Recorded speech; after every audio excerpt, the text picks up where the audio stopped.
శృతి రవి ద్వారా నిజం తెలుసుకొని రోహిణి చంప పగలగొట్టిన ప్రభావతి అసలు ఇదంతా ఎలా జరగబోతుందనేది ఈ వీడియోలో తెలుసుకుందాం.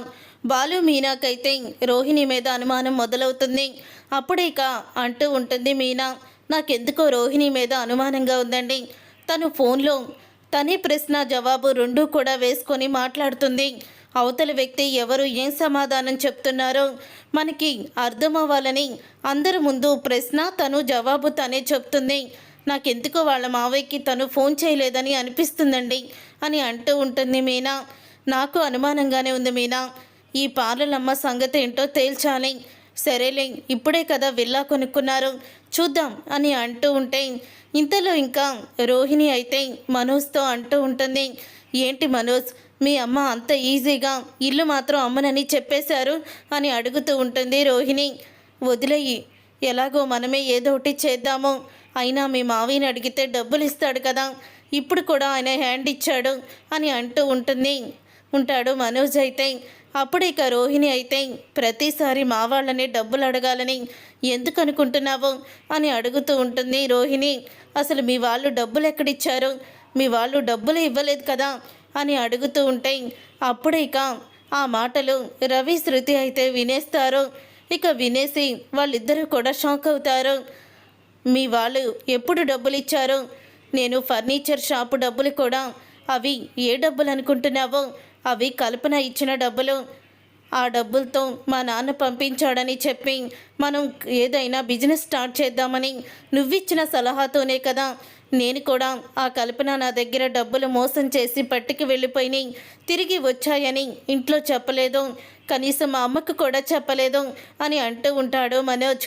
ఇక మనోజ్ మాటలకి రవి శృతి షాక్ అయిపోతూ ఉంటారు.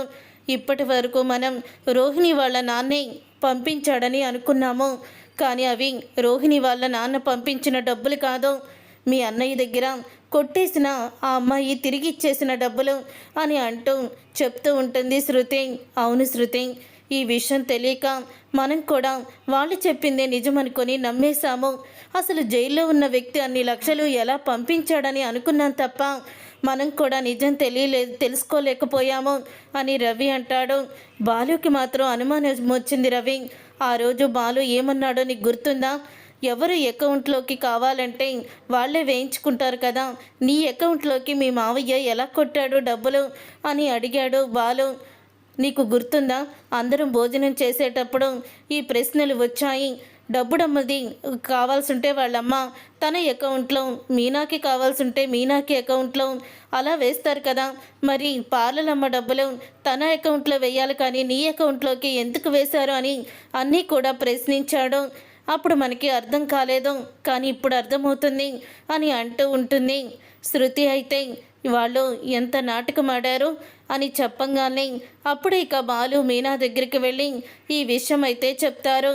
అది తెలుసుకొని బాలు అయితే కోపంతో రగిలిపోతూ, వీడిని అస్సలు కూడా వదిలిపెట్టకూడదు, మనకి వాటా ఇవ్వాల్సి వస్తుందని, వాడికి తిరిగి వచ్చిన నాన్న రిటైర్మెంట్ డబ్బులు కూడా వీడు నొక్కేశాడా, అసలు వీడికి చీము నెత్తురు సిగ్గుసారో ఏమీ లేదంటావా అని అడుగుతూ ఉంటాడు బాలు. అయితే అసలు మనిషే కాదేమో బాలు అని అంటూ ఉంటుంది శృతి అలా మాట్లాడుకో అని రవి అంటూ ఉంటే శృతి అన్న దాంట్లో తప్పేముందిరా, నువ్వంటే ఏమి పట్టించుకోవు, డబ్బుడమ్మన్నా న్యాయంగా మాట్లాడుతుంది అని అంటూ ఉంటాడు బాలు. అయితే ఇంతలో ప్రభావతి అయితే వస్తుంది.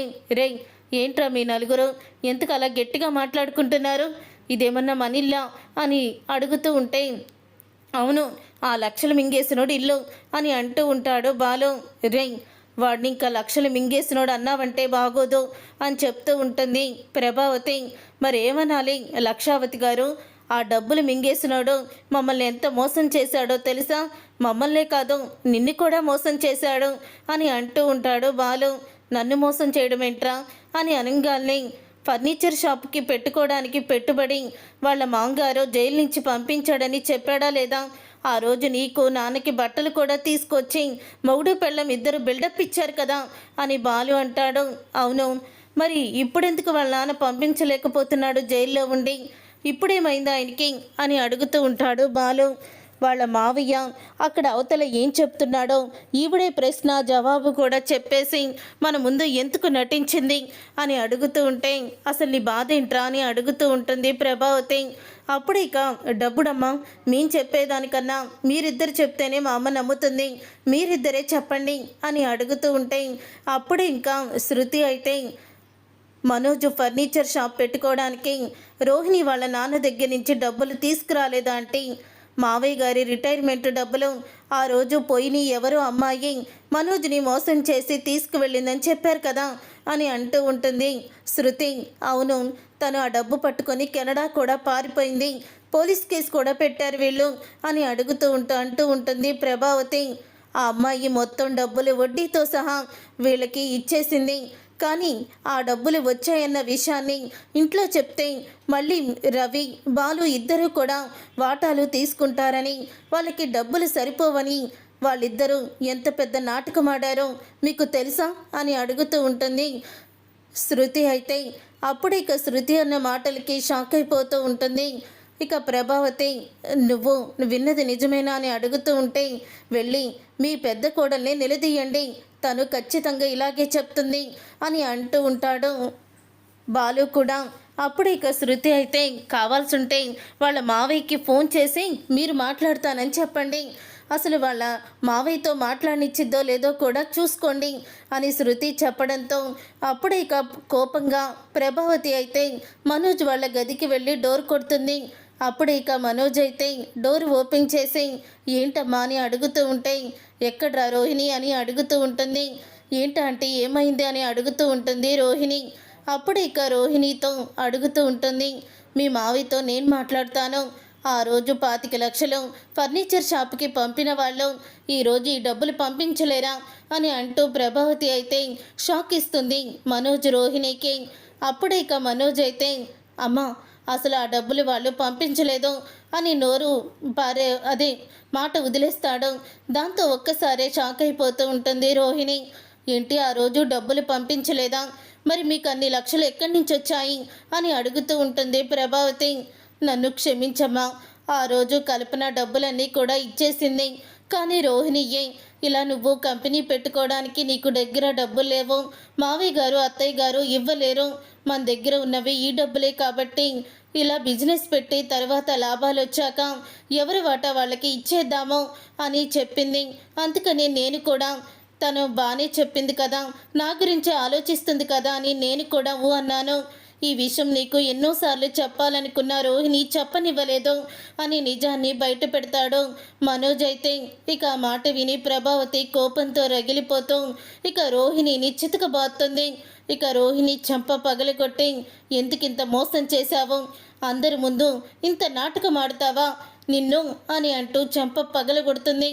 అప్పుడు ఇక రోహిణి అయితే అత్తయ్య అది కాదు అత్తయ్య అని అంటూ ఉంటే నోర్మొయ్, నీ గురించి నీ పుట్టింటి గురించి మొత్తం వివరాలన్నీ ఒక వారం రోజుల్లో నాకు తెలియాలి, లేకపోతే నేనే మలేషియా వెళ్ళి తెలుసుకొస్తాను అని అంటూ షాకిస్తుంది రోహిణికి. చూసారుగా ఫ్రెండ్స్, రాబోయే కథలో ఖచ్చితంగా ఇలాగే జరగబోతుంది.